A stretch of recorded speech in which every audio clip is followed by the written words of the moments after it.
Welcome to History Explained, where we illuminate the past to better understand our present. I'm your guide for this weekly journey, 7 days of global change in under 7 minutes. Today is Sunday, June 22, 2025.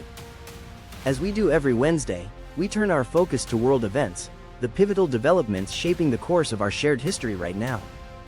This week, the global spotlight shifted across 5 continents, from the corridors of power to the edge of environmental collapse.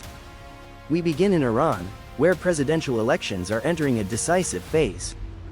On June 20th, hardline candidate Saeed Jalili surged ahead following the abrupt withdrawal of reformist Mohammad Reza Arif.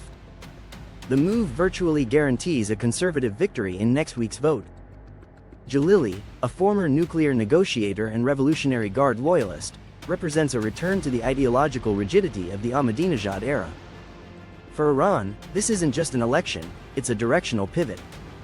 One that may define its global isolation or engagement for years to come. Meanwhile, in Taiwan, geopolitical tension reached a boiling point on June 18th as China launched its largest air incursion yet, nearly 60 warplanes crossing into Taiwan's air defense identification zone. While no direct confrontation occurred, the message was unmistakable. Beijing is escalating pressure on the new Lai Ching-te administration.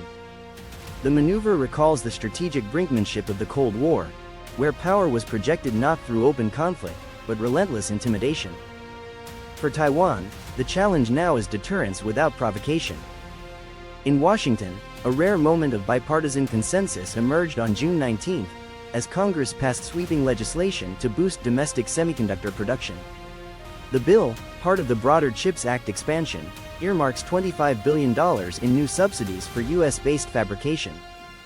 In the shadow of growing tech competition with China, semiconductors have become the 21st century oil, an essential resource around which global influence now orbits.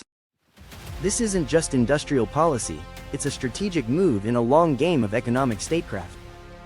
Turning to West Africa, a fresh Ebola outbreak in Côte d'Ivoire has triggered a regional health alert. Over 50 cases were confirmed this week alone, prompting border screenings and emergency vaccine deployments. The response is swift, but the threat is sobering. With fragile healthcare systems and porous borders, this could echo the devastating 2014 crisis that overwhelmed Liberia, Guinea, and Sierra Leone. The world is watching, and remembering what happens when disease outpaces diplomacy. And in Europe, a record-setting heatwave has swept across the continent, with temperatures exceeding 46 degrees Celsius in parts of Spain and Italy. The so-called Omega Block weather pattern is trapping heat over southern Europe, straining power grids, drying reservoirs, and testing public infrastructure. Scientists warn this may be the new norm as climate volatility intensifies. These aren't seasonal anomalies anymore, they're system-wide stress tests for societies still adjusting to a hotter world. From the Persian Gulf to the Taiwan Strait, from Capitol Hill to Côte d'Ivoire, these events are more than isolated news flashes. They're threads in the unfolding tapestry of our time.